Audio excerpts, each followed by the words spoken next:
Good evening. Welcome to this evening's Beyond Belief podcast. I'm really pleased to be here tonight, even though, again, I'm having some interesting problems with the technology that I am looking to use. Um,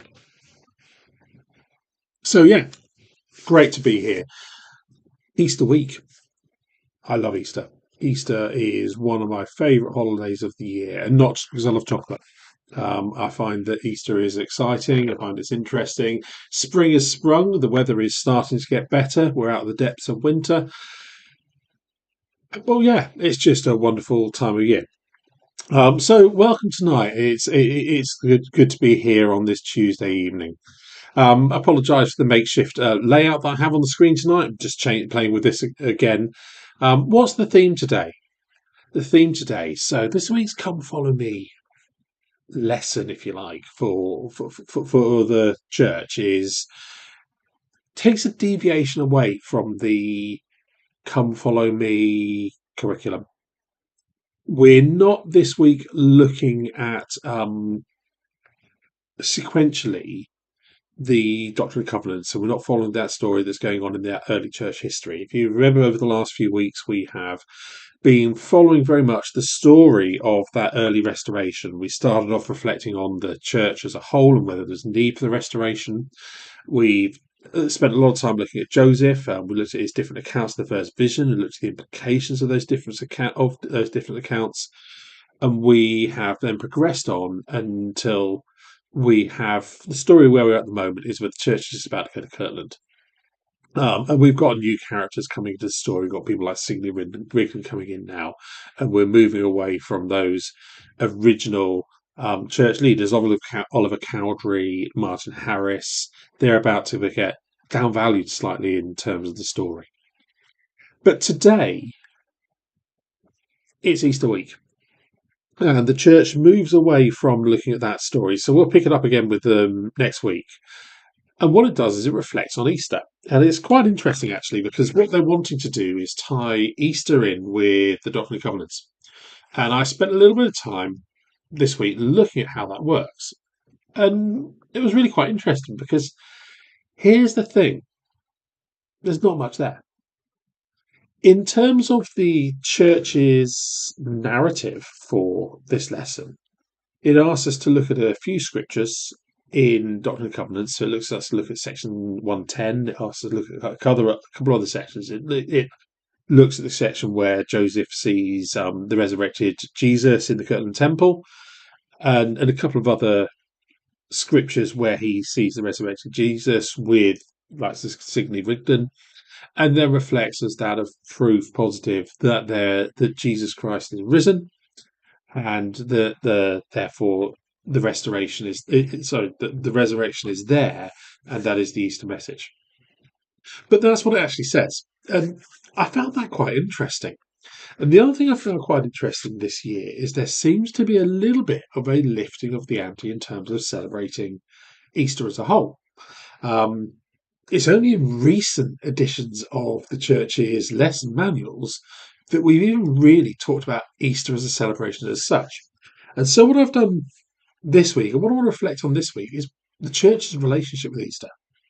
And we'll look at that church history, what that looks like, and how Easter is or isn't celebrated within the church. Let me explain what I mean. Okay, let's drill into this slightly. Now, let's see if this works first of all. So, you may have seen this video already. We've got my man Dallin H. Oakes is on the screen, and he's not present at the church yet. He will be soon.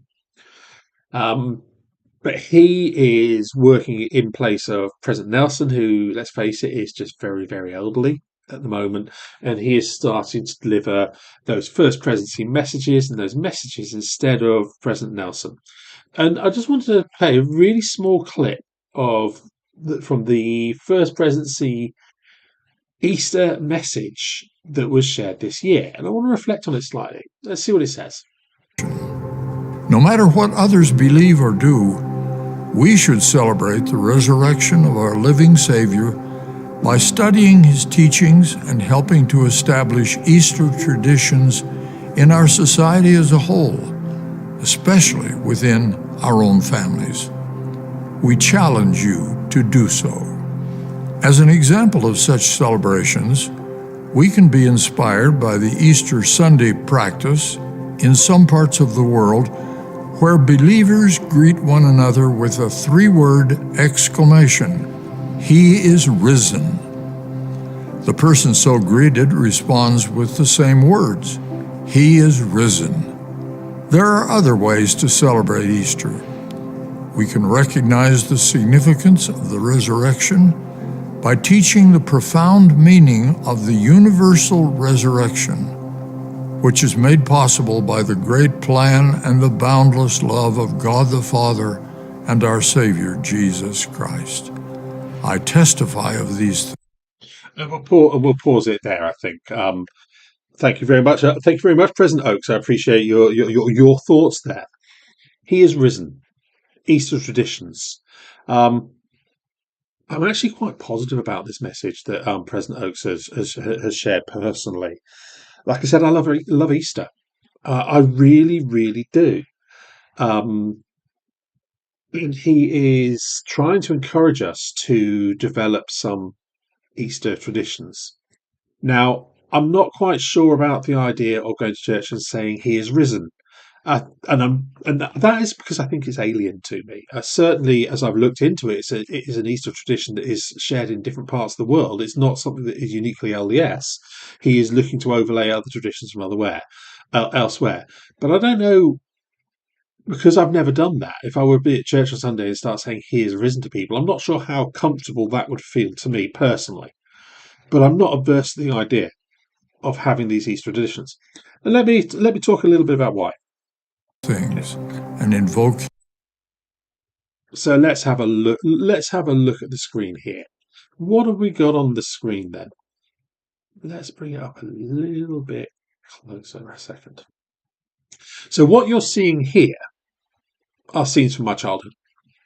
Okay, on the left at the bottom is Bartley. I believe it's junior school now, but Bartley Middle School, as it was referred to when I went there. I attended Bartley between the ages of about 8 and 11. It was my middle school. I went to primary school before that, or infant school as it was called, for those first three-ish years of my education. But Bartley is the school I went to.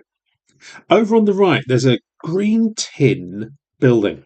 Now, I think this building, if you know the area, you know it.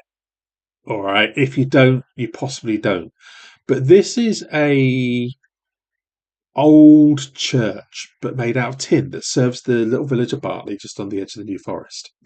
I've only been in there as a child a few times because obviously I wasn't a member of that church, but we did it. It was close to the school, and there was a little association there. I remember there was a thing that the church and the school did that was called Splashdown, and it was done by the Church of England. This is a Church of England type church, where they would do Christian celebration meetings and things like that, and that the kids from all schools of school went, and we went along as well to Splashdown. It was quite good fun, and we used to enjoy that. But it was part of that Church of England tradition, and that's where I'm getting at really. And then the church at the top, St Matthew's Church, Netley Marsh, just on the edge of the New Forest. This is the church over the road, well, top of the road from where I grew up. It's Church of England. Now, if you are not from the UK, you're probably wondering where I'm getting from with this. If you are a UK from England and you are watching this, you probably have an inkling of where I go, particularly if, like me, you grew up in village schools. See, the Church of England is very, very involved with schools within the UK. The full name of the school at the bottom was Bartley Church of England Controlled Primary School or Junior School or Middle School. And obviously the top and on the right, those are Church of England churches. Even as a member of the Church of England played an important backdrop part in my early childhood because part of the law at the time, and I believe it's still part of the law today, was that a school had to provide an activity of what's called referred to as collective worship on a daily basis. So we would have, or on a weekly basis. So 3 times a week at my middle school, we would have assembly. When I was at my primary school, it was daily. An assembly would be an act of collective worship, very much Church of England led. We would sing fantastic Church of England songs. I will quote them from time to time. Some of my favourite church songs are not the ones I learnt in primary, are the ones I learned at school. St Matthew's at the top. I was a Boy Scout. We used to go on church parade, and very occasionally we would attend church services at St Matthew's there. The vicar of St Matthew's, Reverend Biggs, awesome guy. His daughter was in my class at the school, but Reverend Biggs was the local vicar, and he would come into school and he would run worship services with us. And obviously, the tin church on the right had an impact on what we're doing as well. Worship underpinned, in some ways, the educational landscape of my childhood. Easter was an important part of that. So, as I was growing up, I really understood the importance of Shrove Tuesday as we used up all our eggs and flour and those kind of things ready for Lent. I understood the importance of Ash Wednesday as we would commit to have ash on our foreheads. We didn't do that, obviously, because we're members of the church, but I understood the process where people would commit to give something up for Lent. And we would, every year when I was at school, Lent would come up, we'd have pancakes at school, and we'd talk about the concept of giving things up for Lent and sacrificing. And then obviously we get to the other end and we would talk about Holy Week, and Holy Week we'd learn about at school. So I understood that Jesus rode into Jerusalem on a donkey at that triumphal re-entry after his time in the wilderness, and not just because of Sunday school lessons at church. I understood that Holy Week included started with Palm Sunday at that triumphal return. I understood the idea of Maundy Thursday, and then Good Friday, which is Maundy Thursday, obviously when the Last Supper was, and Jesus met with his disciples and instituted what we now would refer to as a sacrament. And Good Friday would be remembering when Jesus was crucified. And then obviously Easter Sunday when he was resurrected. These were important parts of the culture and tradition and the background that I grew up with. Within the Church of England, and therefore within English culture, because the Church of England is religiously dominant in this country, even in a world where the country has become a lot more secular, we understood these aspects of Easter and the Easter story. And I always found it really interesting that the church really didn't do very much for Easter.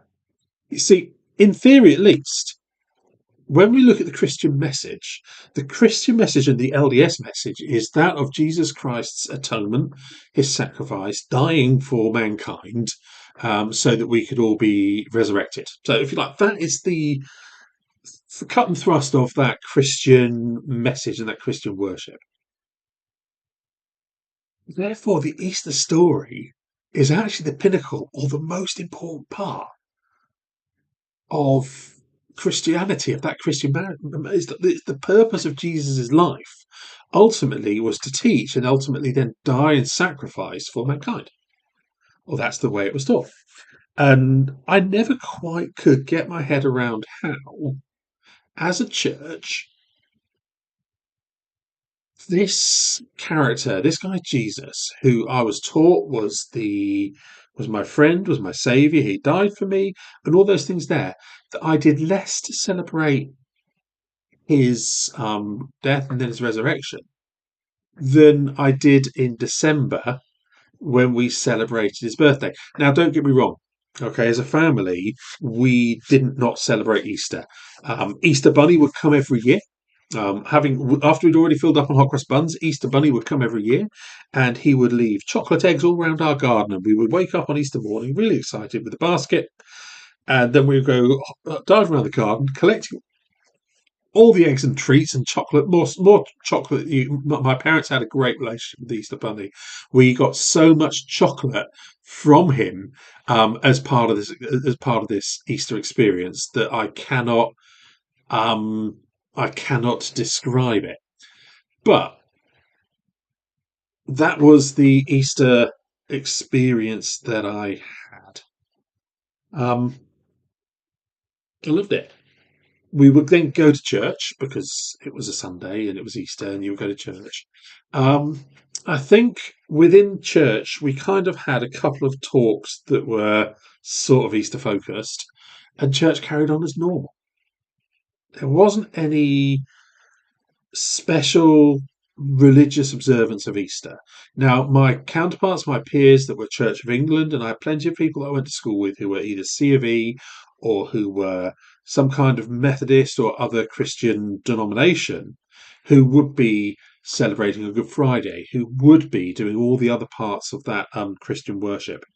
And a few years ago, I was working at a university at the time, and the university was having a Christian worship service for Ash Wednesday, I think it was, and I went and attended that, and it was completely alien to me as they had their palm crosses and they burnt them and they put crosses of ash on their forehead, and it was really moving. Actually, I loved it, but it was outside of my comfort zone. And what's really interesting is in 2025 we have this message from President Oates, from Dallin H. Oates, saying we need to build some Easter traditions, and I think he's right. I think that Easter traditions, if we're going to be members of the church and we're going to focus on Jesus as the pinnacle of our worship and the crucifixion and resurrection and the atonement that brings, if that's what we believe and that's where we want to set our stall out, then I think actually some good theological worshipful Easter traditions should fit in that, but they don't. And we need to perhaps reflect on that very slightly. Like that we're being said, let's develop some traditions, but why don't they exist already? So let's find out. Let's dig back into church history, understand perhaps some of the church history that goes alongside the Easter story and the culture at the time, and perhaps we can see why our relationship with Easter as a church is where it is today. And that brings some really interesting questions that I think are worth posing, questioning, and pondering. Okay, so let me just bring myself back on camera. I'm talking at slides here. Let me just bring myself back on camera. Brilliant. Let's take ourselves back in time then to the early 19th century. I want to put ourselves back into upstate New York. And why am I doing that? Because we're going back to the burned over district we talked about previously. Because this is the world that Joseph Smith and his contemporaries are part of. This is the world that the church has grown out of, and the religious traditions that around that. Now, what we need to do is appreciate some of the core religious groups that existed at the time. Okay, so in terms of established religion, if we looked at this burned over district, and just a reminder, upstate New York, we're talking about a time that is often referred to as the second, uh,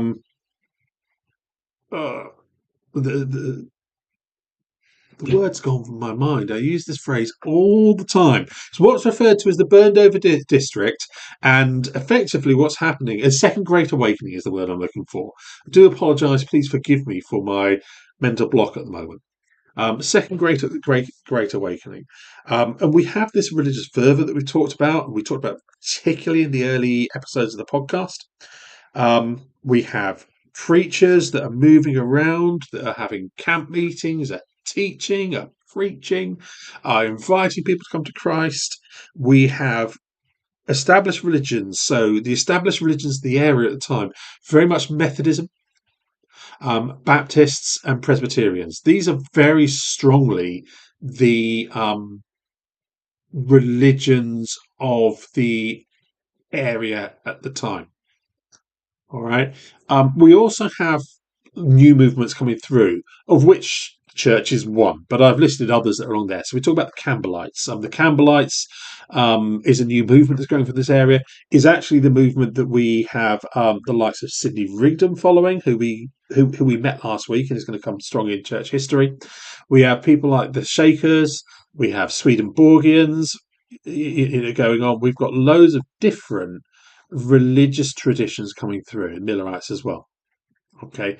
Um, so let's have a look at how early 19th century these faiths reflected on Easter. And I think this is really important because what's going on at the moment is actually a step away from Europe, from European tradition, and from Catholicism. Catholicism is not popular. It is in this area where we have this revivalism going on. Catholicism is seen as bad. And things that could be related to Catholicism or perhaps that trace back to Europe where they've broken away from and they're doing their own thing in the States now are not seen positively. So let's have a look at these Methodists then. Okay.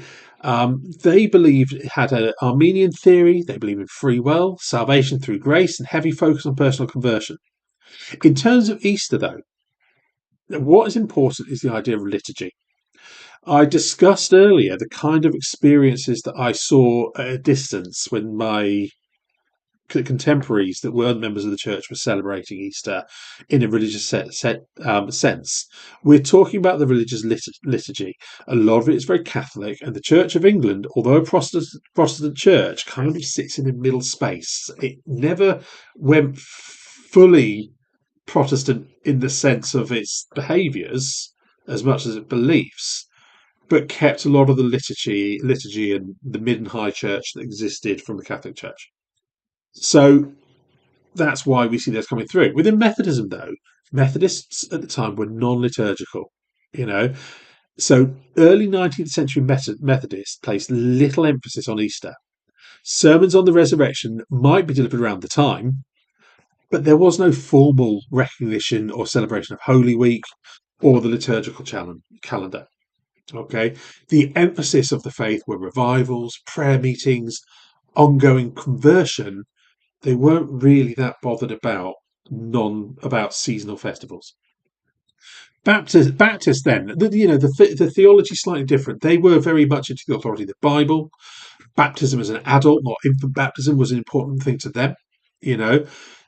Local church autonomy rather than things being centrally controlled. And they were often either Calvinist or semi-Calvinist in their theology and the way they went about things. In terms of Easter, early Baptists in the US generally did not observe Easter in any structured way. They consider such practices being unscriptural, inherited from Catholicism and from the Anglican Church of England. Their focus was very much personal salvation. They were very literalistic with the Bible, and they were looking at congregational life as being more important than those liturgical rituals again. And then you had the Presbyterians, all right, of which there were much interest in around Joseph and his family at the time.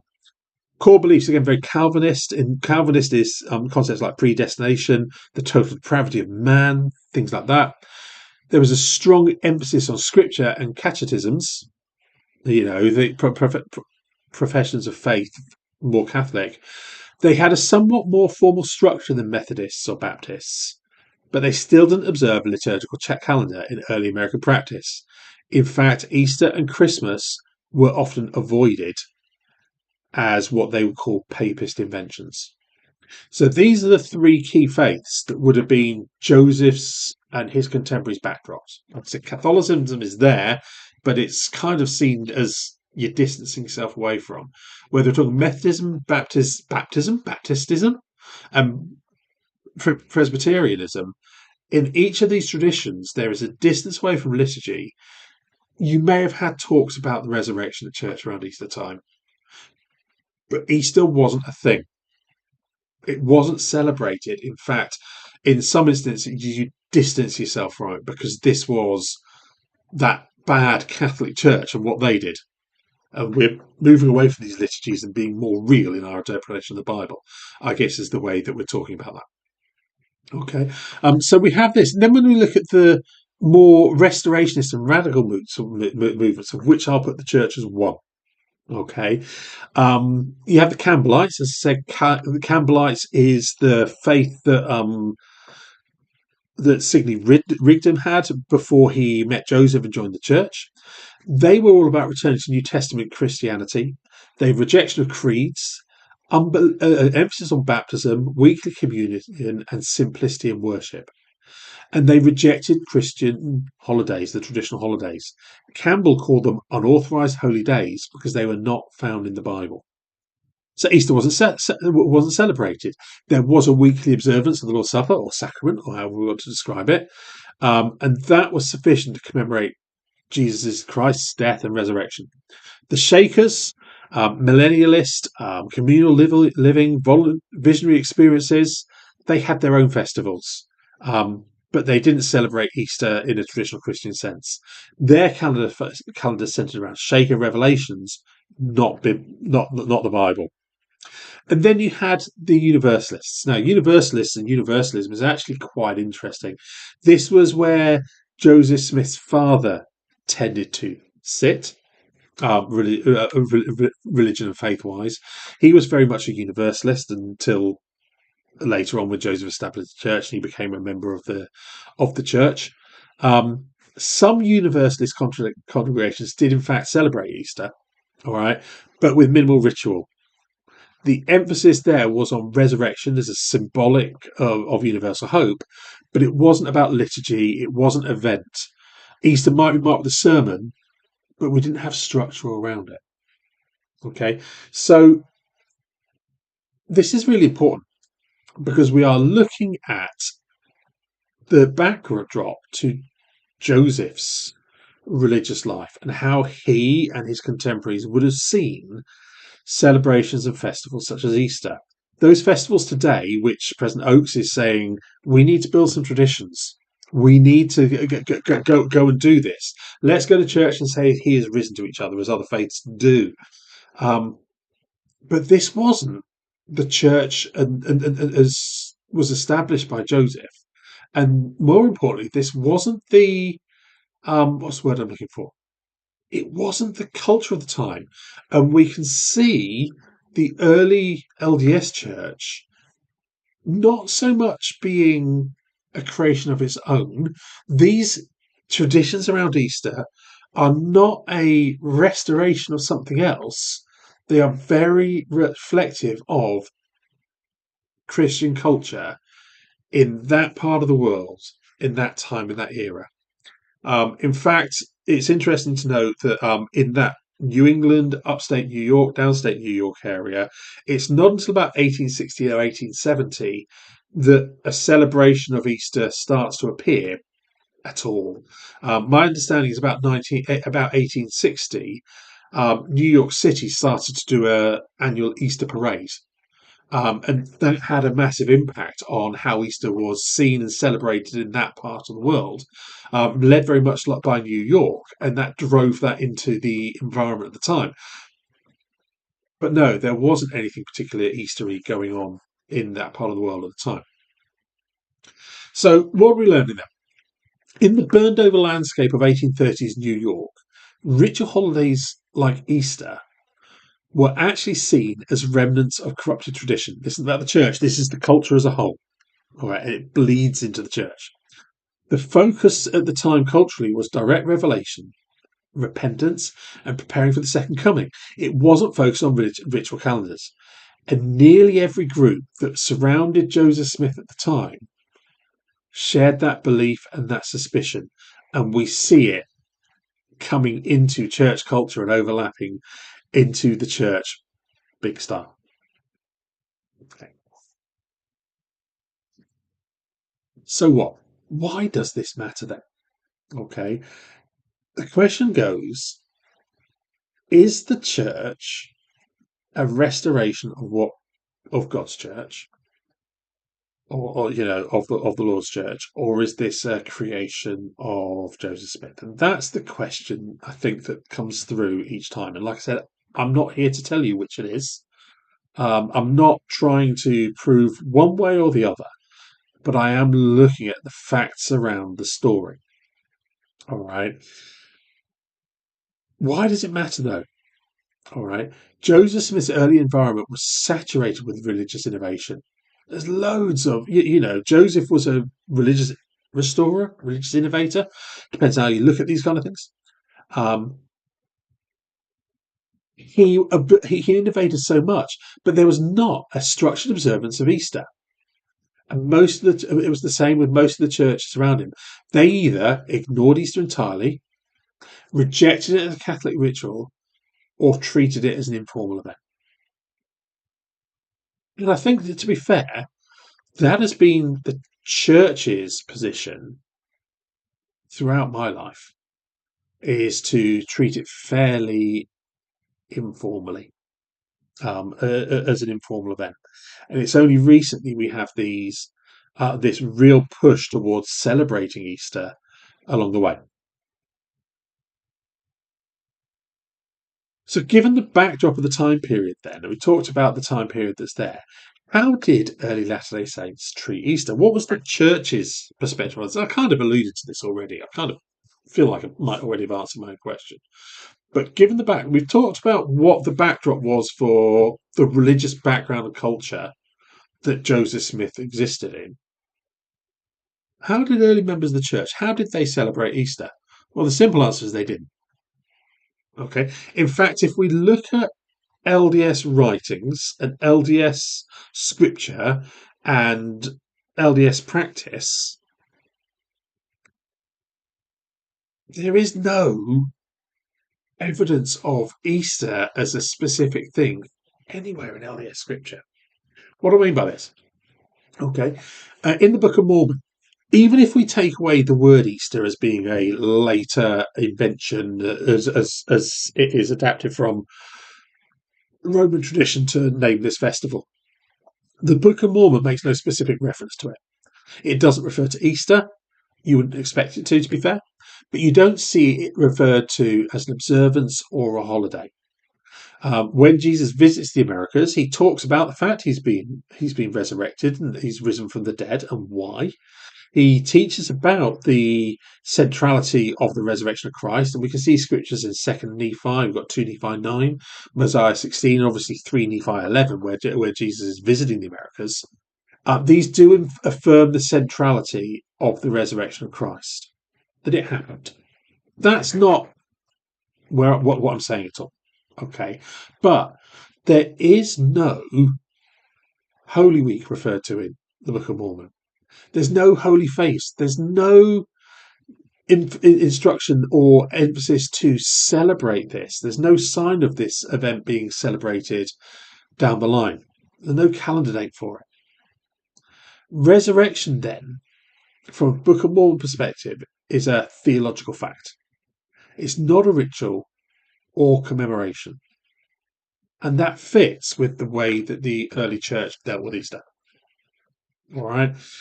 It's a theological fact that the resurrection occurred, but it's not something that we need to celebrate, commemorate, or deal with on an annual basis, as much as the taking the sacrament, the communion, that Lord's Supper is a weekly reminder of the event, if you like, of what's going on. In fact, in the Book of Mormon, interestingly, even though LDS doctrine deeply affirms the resurrection of Jesus Christ, the term Easter does not appear in the Doctrine and Covenants, not once.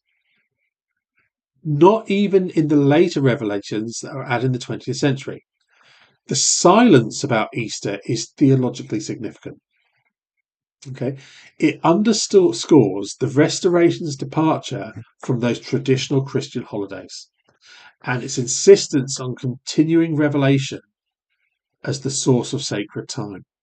Okay, these traditions, Easter, are not that relevant to LDS theology. The church wasn't celebrating Easter at the time at all. It just wasn't a thing.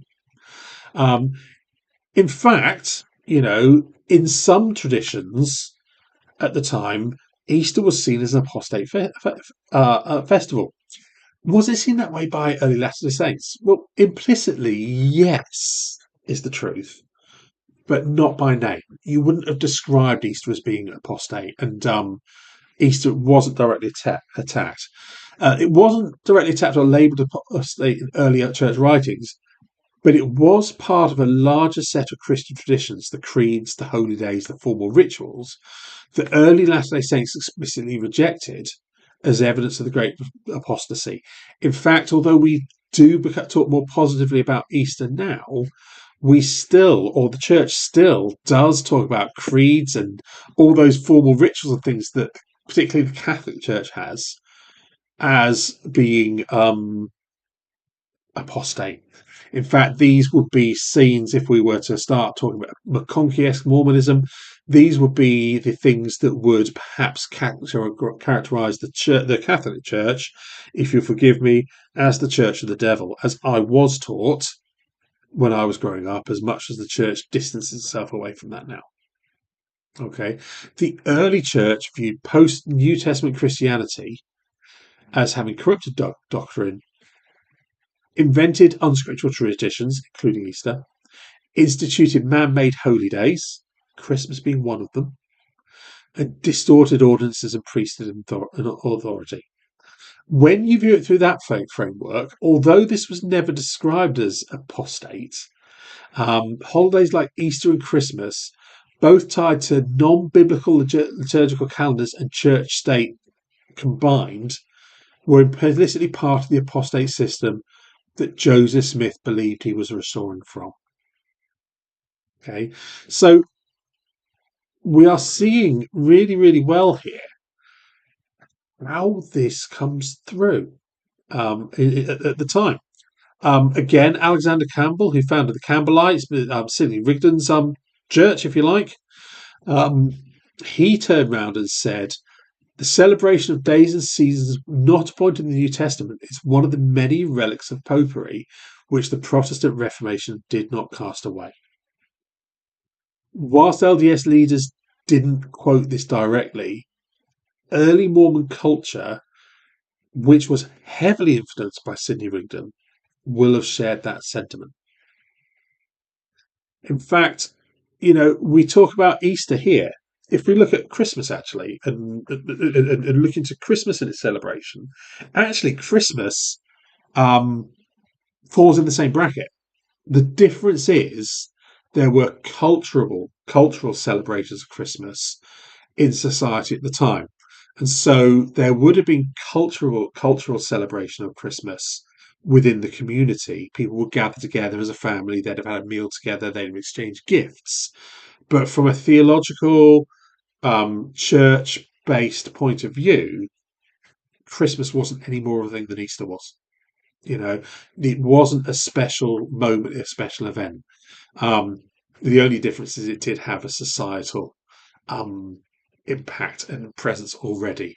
And so people did celebrate that when they didn't celebrate Easter.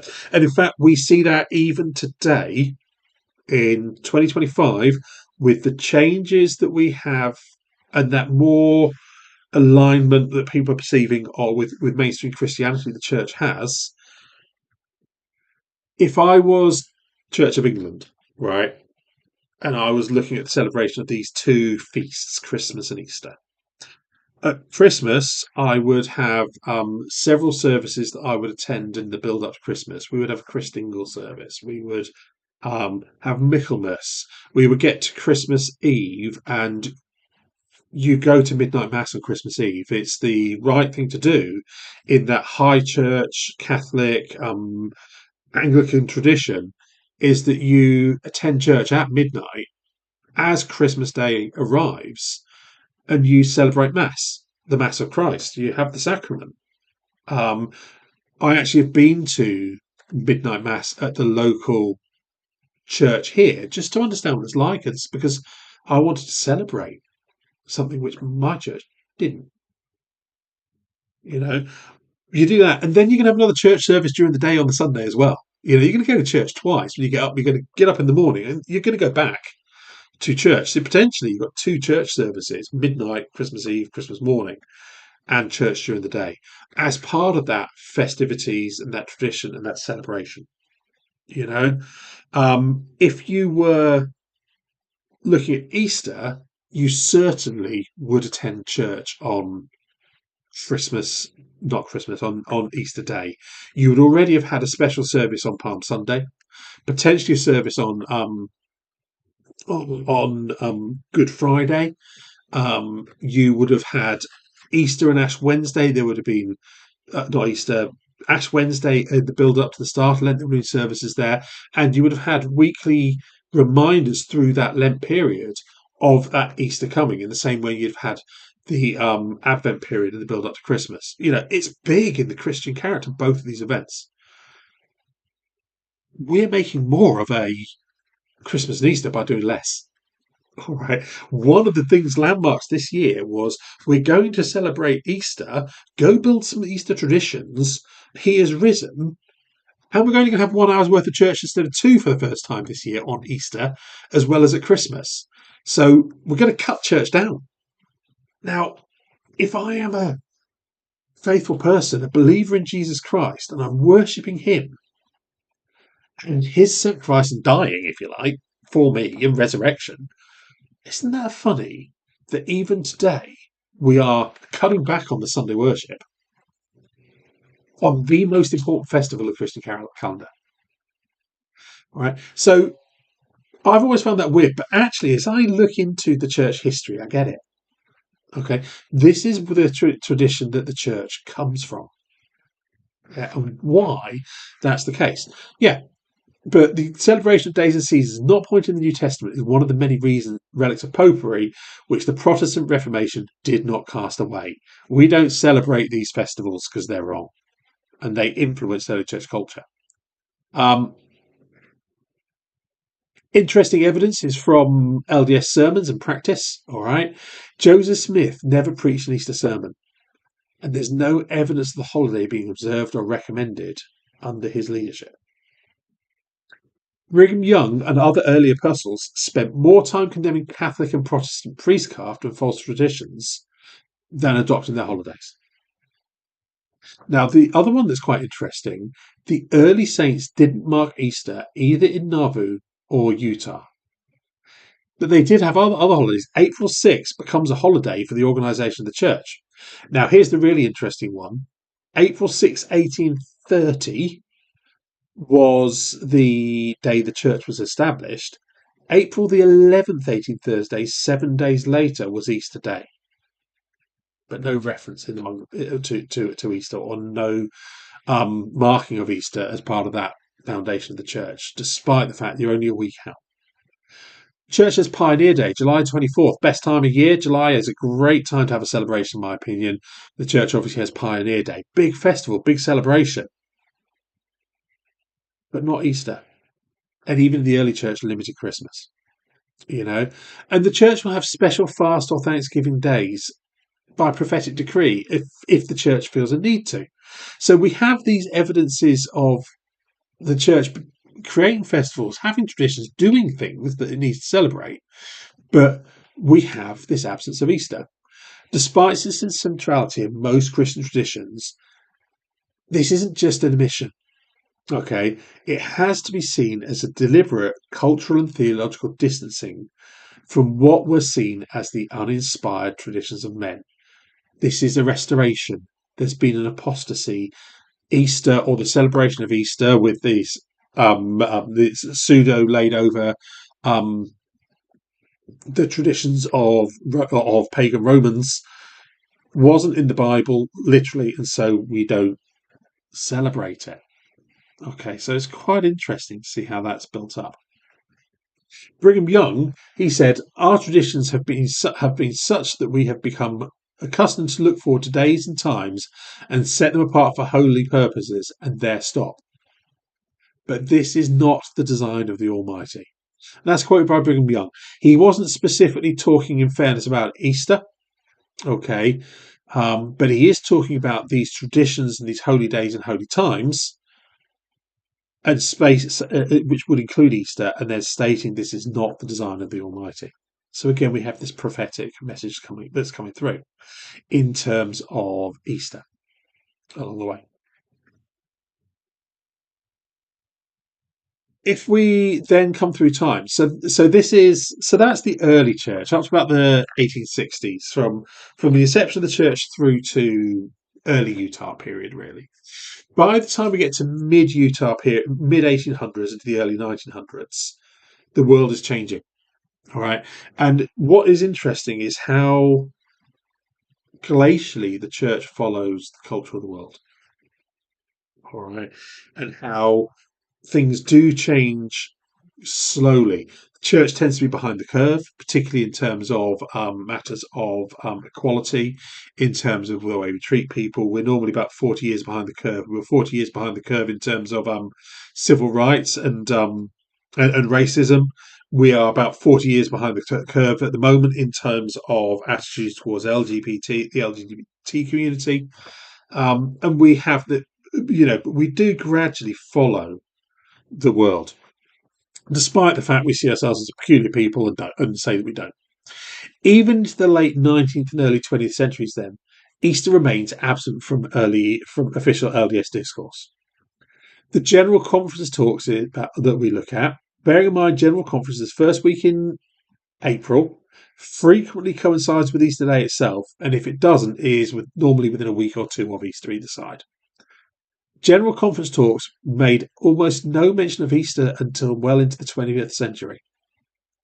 Church magazines like the Improvement Era, the Instructor magazines, sometimes included articles about the resurrection in April, sometimes, but they didn't call it Easter. Easter wasn't a thing that was discussed.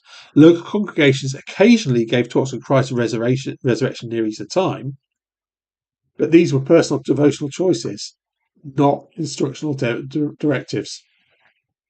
A couple of examples: if you were to go find a copy of the Improvement Era from April 1925, there is a short article on the resurrection of Christ, but there is no reference to Easter as a holiday, no instructions, and no framing of that resurrection as part of that Easter tradition.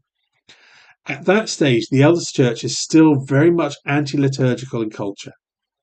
All right, it is still seeing the distance from the Catholic and Anglican type traditions that come through as not where we should be going with this. It would be fair to say that they're probably less aggressive than in Joseph Smith's time. Easter isn't condemned, but it's also not celebrated. So that is the church's attitude towards Easter coming into the early 1900s. It does gradually change, though.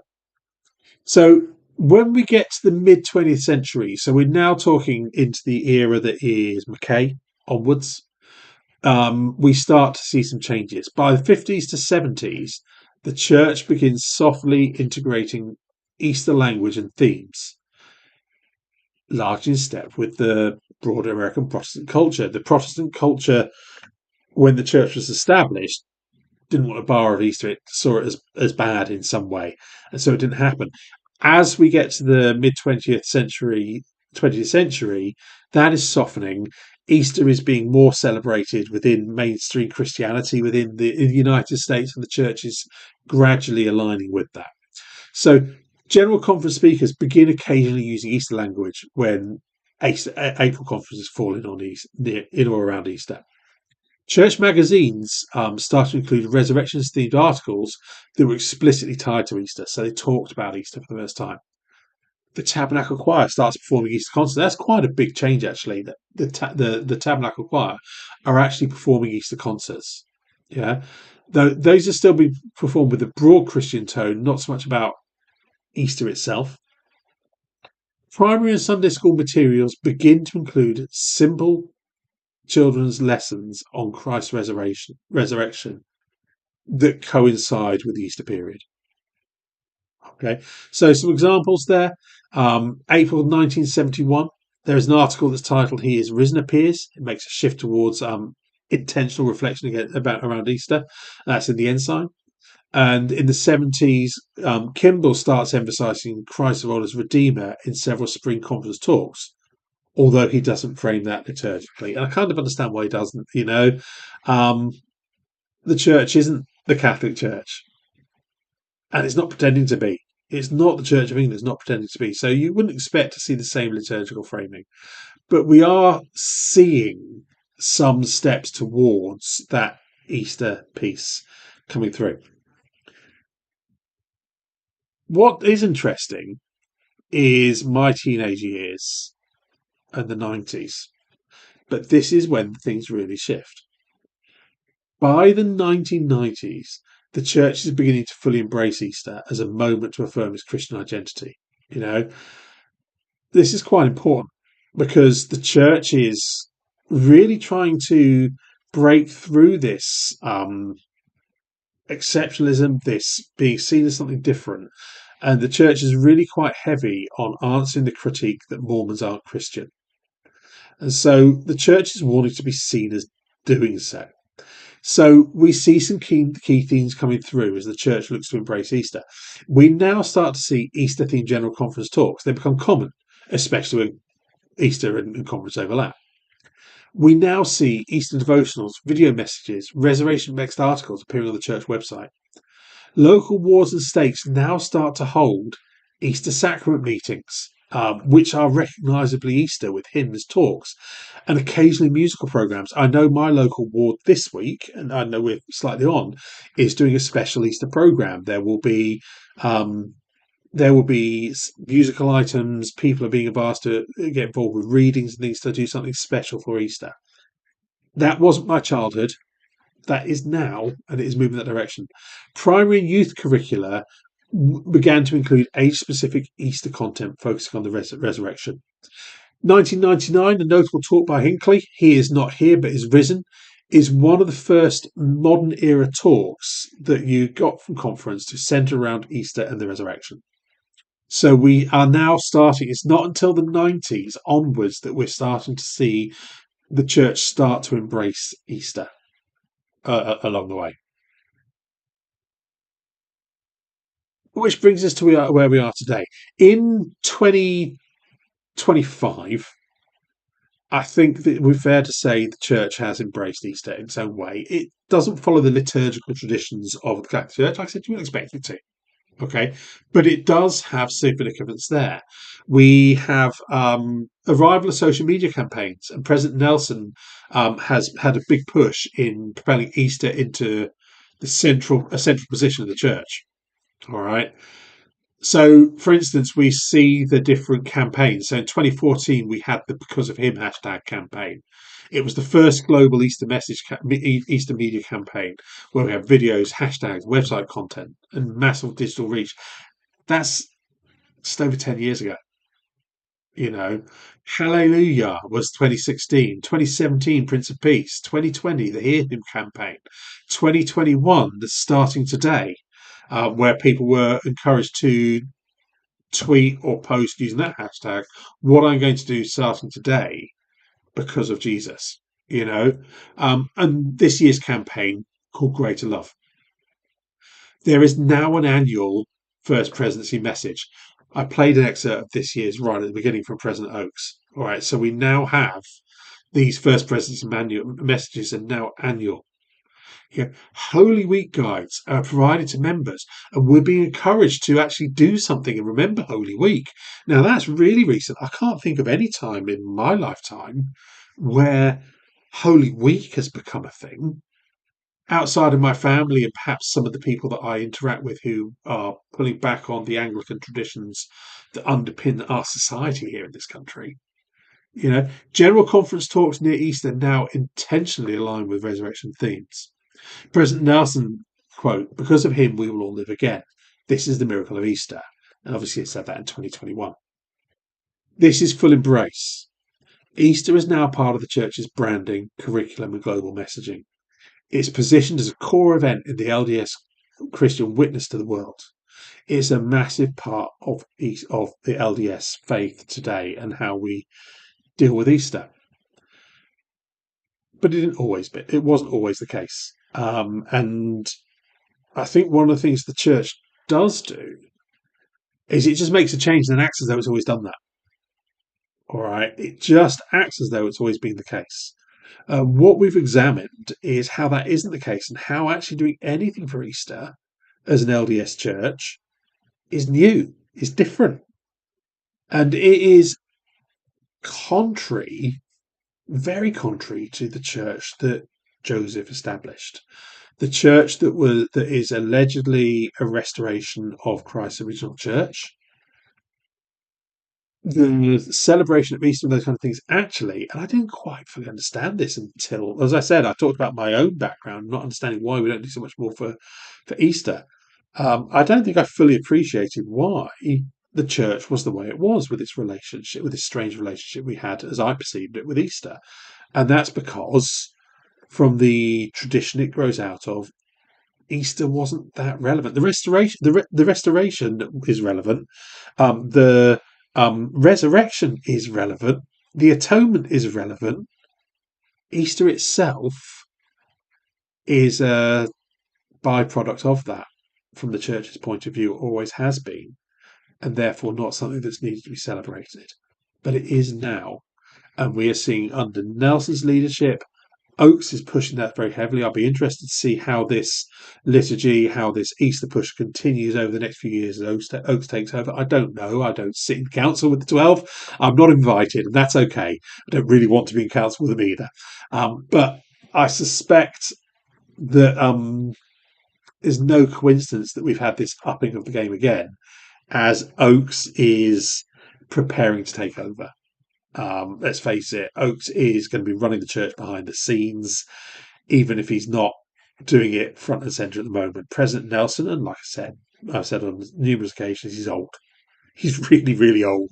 I wouldn't expect him to be doing very much. It's quite appropriate for him to be pseudo retired along the way. Hiring very, very unwell, very as well, and probably limited in what he can do. Oakes is in his 90s, but he is the sprightliest of the three, I guess, although it was interesting to watch him being supported away from the stand at conference the other day. But yeah, the church, but I think that we are seeing Oakes's take on Easter coming through quite heavily along the way, and that is to be able to celebrate that. The other thing to reflect on, we're a global church.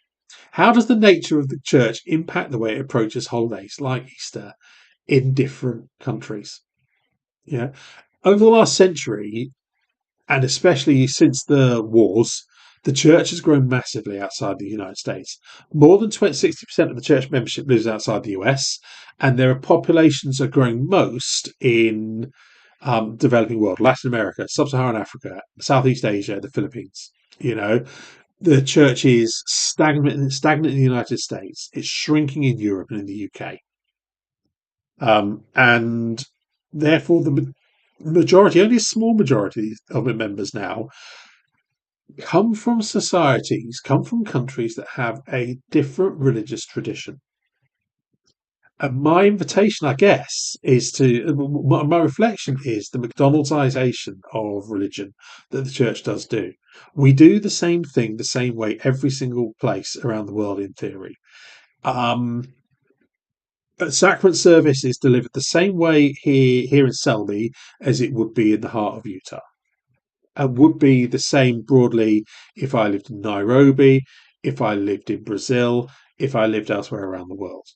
We don't really reflect different cultures. One of the reasons I was so excited to see this little line of mine in the hymn book, and I'm hoping that that is a signal for people to start to worship in a way that they embrace the divine in their own communities. And my point is this: is the church? The church is this American non-liturgical church that runs from the centre and tells us exactly how to do it.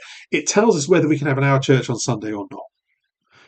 It gives us a manual, the lesson manual, so we all study the same things. Yeah, it creates a system where it's very hard to, because everything's got to be done a certain way. You're going to have explicit permission from on high before you can make any particular changes in a service to meet local needs, and we don't do it. We do very much the same thing the same way every time. And I think we miss a trick or something. And I'm not suggesting we should change the doctrines of I might be. But this isn't a reflection on whether the doctrines of the church should change. All right, this is about meeting local and cultural needs. All right, how does a historically non-liturgical church that doesn't do Easter integrate into cultures where Easter is a big deal? And that's an important question. So, for instance, if we go to Latin America, Latin America very Catholic, very very Catholic. So Mexico, Brazil, Chile, countries like that. Easter and the Holy Week or Semana Santa are deeply entrenched. These are massive parts of the culture. It's parades, public processions, vigils, nationwide time off work. You know, if you're an LDS member, this is the culture. This is the culture. This is the background. This is how Easter is observed by your culture, your society. And so you'll find that members often participate in family or cultural Easter observances, even if their local wards don't run formal Easter services. And the formal Easter services are likely to be some Easter focused talks and a couple of Eastery hymns. Um, I think it would be fair sometimes that the wards will have, in the same way we would do a Christmas party, you might get an Easter party or something like that in those areas as well. But it's very different. Some local LDS leaders do incorporate testimonies of Christ and the reflection into sacrament talks during Holy Week that reflects surrounding traditions. But actually, we've got a real juxtapose. Because we do things the Mormon way, we're a counterpoint towards the religious culture and society that the church is existing in and the way that people worship and do things. In the Philippines, Holy Week includes public acts of penance, processions, celebrations of the resurrection. What do we do there? All right. LDS wards might avoid extreme Catholic expressions of acts of penance, for instance, but a lot of members are going to want to take part in the broader national customs with their family because that's part of the family celebration, isn't it? Easter themes are generally emphasised in meeting, but again, without ritual, but often with resonance along the way. If we go to Africa, nations like Nigeria, Ghana, South Africa, where you've got traditional churches and evangelical churches operating very strongly. These churches celebrate Easter vibrantly in their different ways. And an LDS Easter observance is often perceived as being muted in comparison. Members may expect something special around Easter, but the wards again follow the church way of doing things. And the wards will treat it like any other Sunday, unless there is a local leader that is going to take initiative and do something a little bit different. Let's come across to Europe then. Okay, Scandinavia, Northern Europe. Really, I'm talking about Protestant Europe here. Okay, Protestant cultures throws across to where we had in the States, and we talked about the more modest observance there. But within Europe, there may be a modest religious observance, but strong public recognition. Holidays. Let's go find some Easter eggs. Let's have a family meal together. Church units in those areas often acknowledge Easter devotionally, but again, there isn't any formalised structure along the way. Well, that's Southern Europe then. Okay, that's Northern Europe. Southern Europe, very, very Catholic. Italy, the home of the Catholic Church. Southern Europe is shaped by centuries of Catholic tradition. Even in a secular aspect of those countries, Catholicism and those Catholic traditions are really pervasive in the way those societies work. Easter is the highest, not Christmas, Easter is the highest holy day, celebrated not just religiously, but it's cultural and public through processions, passion plays, week-long national holidays. These are the kind of things that are going on in Southern Europe particularly. Catholicism in these areas often holds to a soft universalism approach, the idea that God's grace is wide-reaching. Baptism brings the soul into a relationship with God, and that moral goodness, charity, and devotion might be enough for salvation, even for those outside the institutional church. And these themes are coming through society in those areas there. In that environment, the LDS Church seems to hold a hard exclusivity, and it makes claims like the fullness of salvation requires LDS ordinances performed by proper authority. When you counterpose that against the culture of those societies, it can come across and be perceived as deeply countercultural and even morally jarring to the people that are there. LDS converts in places like Italy often face family resistance that is rooted in Catholic tradition and cultural loyalty, a sense of social marginalisation. It's not just the odd religion, but it appears to invalidate centuries of national identity. You know, emotional and theological tension with the church's teachings about priesthood, baptism, temple organising, the exclusivity of those exist. Um, it's fair to say that Southern European converts express profound spiritual conviction in the church teaches, but they do have to grapple with the implications of this when they're dealing with their non-member loved ones. So it's quite significant. In Southern Europe, then, Easter is culturally unavoidable in a place like Italy. Every calendar, processions, crosses, bells. LDS wards and branches, they're going to have to acknowledge Easter, especially in talks, but again without the formal ritual that's there. And so members in this area, and really any area where there is strong religious traditions, such as we're seeing from the Catholic areas of Southern Europe, there's a disconnect between the deep, reverent national Easter atmosphere and the relatively minimal treatment inside the church. And so sometimes local leaders are going to adapt, and do things there. But these are still informal and variable. So what does all this mean? What's the purpose of my conversation today? First of all, I wanted to reflect on Easter in the context of the way we do Easter as a church. The Come Follow Me takes the opportunity to step away from the curriculum. As I said, reflect on a few scriptures in the Doctrine and Covenants where it's claimed that the resurrected Jesus appears to Joseph, appears to Sidney Rigdon, appears to in front of Oliver Cowdery, and on the assumption that these events are real, then he's using this as evidence of the resurrection, the resurrected Christ. And actually, it kind of makes my point.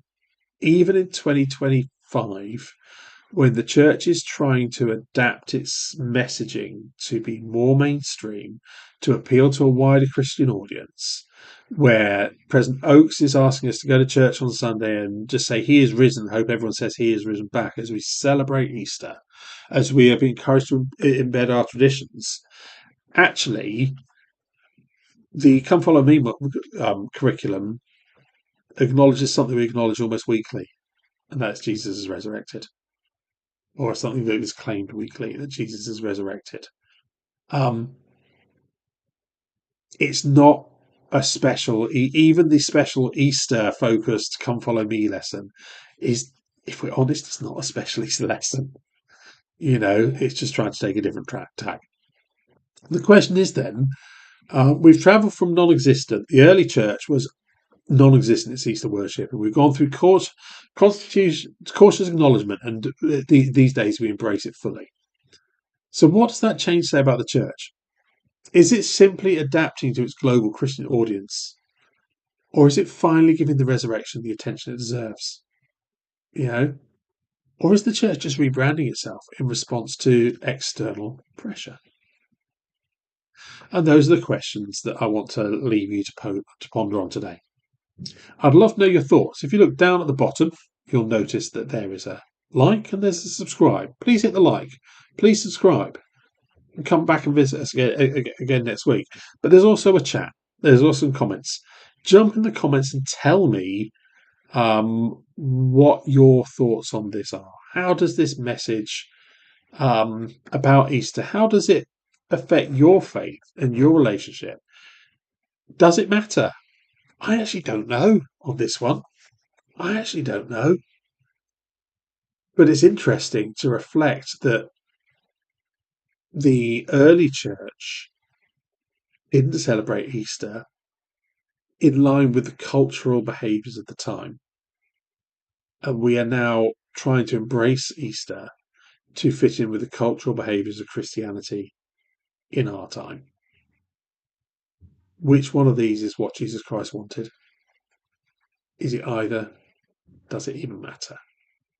Let's get your thoughts in the chat, and we can take that conversation on. Next week, then, back to business as usual. We're looking at Doctrine and Covenants 37 to 40, and it's entitled "If you are not one, ye are not mine." And yay, we're off to Kirtland. Okay, with the church is moving house. This is the first time of several the church moves its centre to a new location. It portrays a test of faith and obedience, and we're going to dig into what happens as the church moves from moves from New York to Kirtland. Thank you very much for joining me this evening. My name's been Beyond Belief. It's been a pleasure chatting with you tonight.